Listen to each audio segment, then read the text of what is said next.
I'd like to tell you a story, several stories in fact. Just imagine it's 5 o'clock in the morning. You're at Budapest Airport, Terminal B. You're bleary-eyed, very tired, you've hardly slept, but in your hand you have a piece of A4 printed paper. No priority, no reserved seat, no insurance, no hold luggage, no accommodation. You ticked so many no's when you were buying the ticket, you almost expected there to be a box there saying no passenger. Anyway, it was cheap and it's one way. You're on your way to London and you don't know if you're coming back. Just a month ago, you thought you were a successful journalist, 45 years old, working for a Hungarian weekly magazine. Then you woke up one morning to find the magazine had been sold to a new owner with different political views to your own. So you resigned before you could be fired. And now you're on your way to London. A friend has found you a job working as a night watchman in a 3-star hotel. It'll be dull, watching closed-circuit television all night, but be paid £8 an hour. And you won't need accommodation because there's a sofa in the back room. So you're on your way towards security when your phone pings in your pocket. A text message from your daughter, just 3 words in English. Send money soon. And a smiley. Or imagine you're 29 years old. You're in the bus station in Dohuk in northern Iraq. There's a smell of cigarettes and diesel, and your bus is 2 hours late. All your family is there, your cousin who you'll be traveling with, and your mother and your father. Your father's fallen into a stony silence. Your mother tries every 5 minutes to persuade you not to leave. The fact the bus is so late is not helping. Then, around midnight, finally the headlights of the bus swing round the corner. Everyone starts crying, you too. A few minutes later, you're on the bus heading towards Turkey, leaving a hole behind you in the dark Iraqi night. Was it a rational decision to leave? You've been fighting for the Peshmerga, the Kurdish militia, against Daesh, the barbarians of the Islamic State. But you haven't been paid for 3 months. You don't especially get on with your commander. And anyway, you know that as soon as you've defeated Islamic State, the Americans will abandon the Kurdish people. The government in Baghdad will abandon or will not tolerate a separate Kurdish state, nor will the government in Turkey. But you're young and you want a life of your own. You've got friends in Europe. So you're on your way to join them. And nothing, not even your mother's tears, will stop you.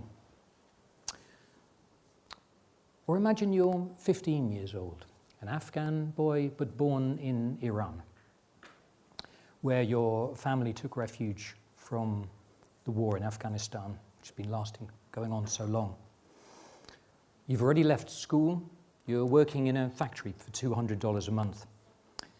Your parents are ashamed they took you out of school to send you to work, but the family needed the money. It's not easy to be an Afghan refugee in Iran. That morning in the factory, a military commander arrives. All the workers are called into the canteen,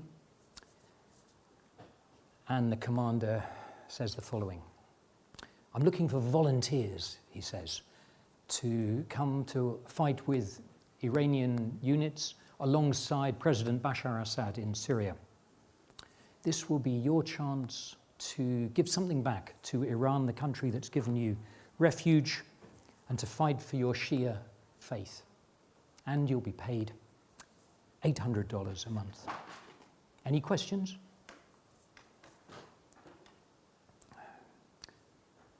Before you can stop him, the boy next to you, your friend, blurts out, "And what if we don't want to go?" The smile on the commander's face turns to ice. Then you and your whole faithless family can go back to the ruins of your own country, he says. So a month later, you're on the front line after only 10 days military training. You're filthy, you're exhausted, and you're hallucinating. You're not sure if those are planes overhead or birds, because the morphine your unit doctor gave you that morning to give you and your comrades the courage to fight is wearing off. A month later, 2 months later, good news. You're to be allowed home to Iran for a religious holiday. But back at home, you can't begin to tell your parents, your family, what you've done or what you've seen. And then just before dawn, on the morning you're supposed to rejoin your unit, you climb quietly over the wall of your compound. There's another lad from your unit there, and together you quietly slip out through the suburbs. It's only 2 weeks traveling at night to reach the Iranian-Turkish border. If you can get across that without being shot, you might have a chance. Where are you going? To Europe. Why are you going? Because you want to play football again, you want to play computer games, you want to listen to music, and you don't want to kill anyone. Next month you'll be 16.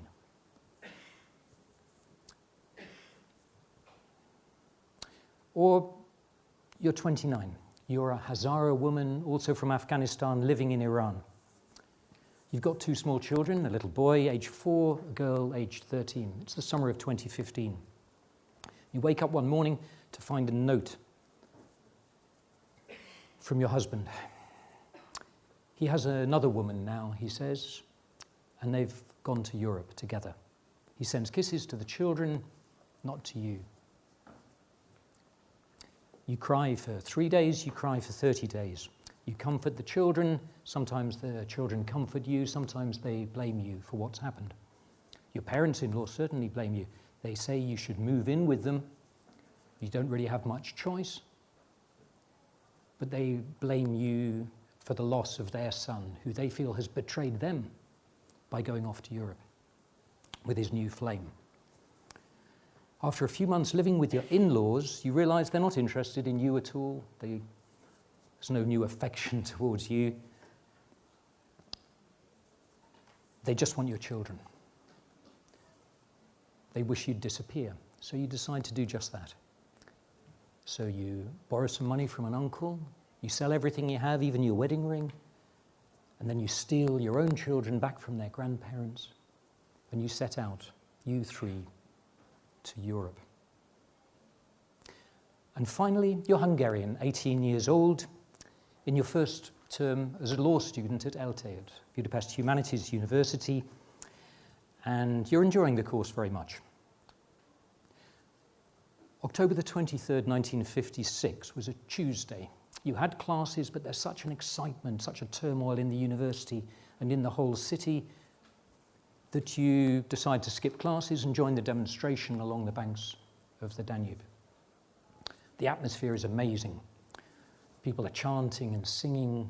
Kids are cycling along beside the crowd. Some people are coming out of their doorways to join you.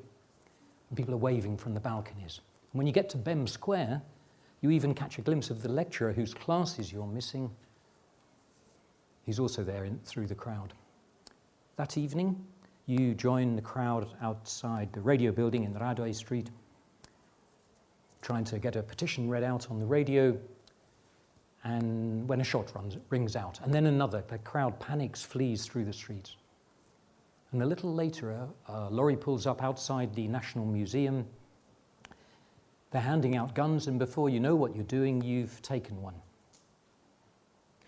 That evening, you and some other lads take over the Zrínyi printing works in Honvéd Street. And for the next 10 days, you fight on the barricades against the Hungarian secret police, against the Russians. Then finally you wake up one morning, the whole building seems to be shaking, and you open the shutters to look out into the street, and you see a column of Russian tanks rolling in. The revolution is over. It's time to go back to being a law student. So you wrap your gun in an old coat, you bury it under a tree just off Pasciaretti Street, and you go home to your mother. But that evening, ashen-faced in the kitchen, she sits you down and she says, "You have to leave now, tonight." The neighbours saw you with that gun. You're sure to be reported. You'll be arrested, possibly killed. Stunned, you pack a small bag, you kiss your mother goodbye, and a few streets, and you leave the house. A few streets down the road, you pick up a pebble and you throw it up at Ava's window. She's only 16, but she's been fighting with you on the barricades for the past week. A sleepy face appears at the window. "Are you crazy? What do you want?" "I'm going to Austria. Are you coming?" For the third time that day, your heart's in your mouth. Then she grins. "I'll be down in a minute."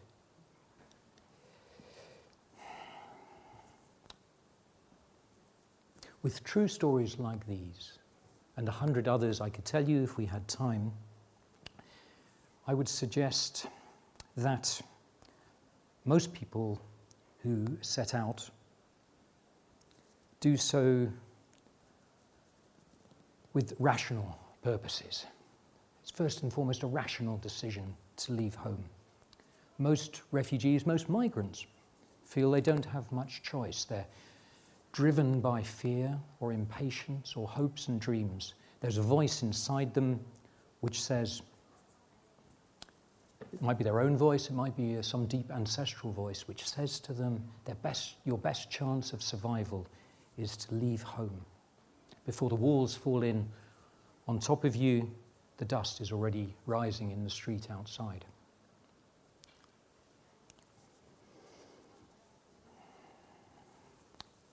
It's become fashionable in anti-immigration, anti-refugee circles in Eastern and Western Europe to talk about the so-called pull factor.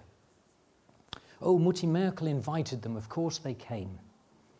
Oh, they believed the little high-definition pictures on their handheld devices. And they think the streets of Europe are paved with gold. Oh, now they're coming and they're going to steal the loaves of bread off our tables or the crumbs from underneath them. Worse still, they might impose their own ugly flatbreads on us. But in the last 4 years, traipsing up and down the Balkan route from Turkey to Germany, I've never met anyone who actually knew what they were heading for. Many didn't even know what country they were going to. It's true they wanted a safer life, free from war or persecution. It's true many wanted a fair day's wage for a fair day's work. It's true they imagined Europe as a continent where they'd be free to think and speak, to practice their faith or not practice it, to marry who they liked or not get married without the heavy hand of the state or of anyone else resting on their shoulders. But I would argue that the push factor, the rational, instinctive, carefully planned or unplanned decision to leave was always much bigger than the pull factor, the magnet pulling them to Europe.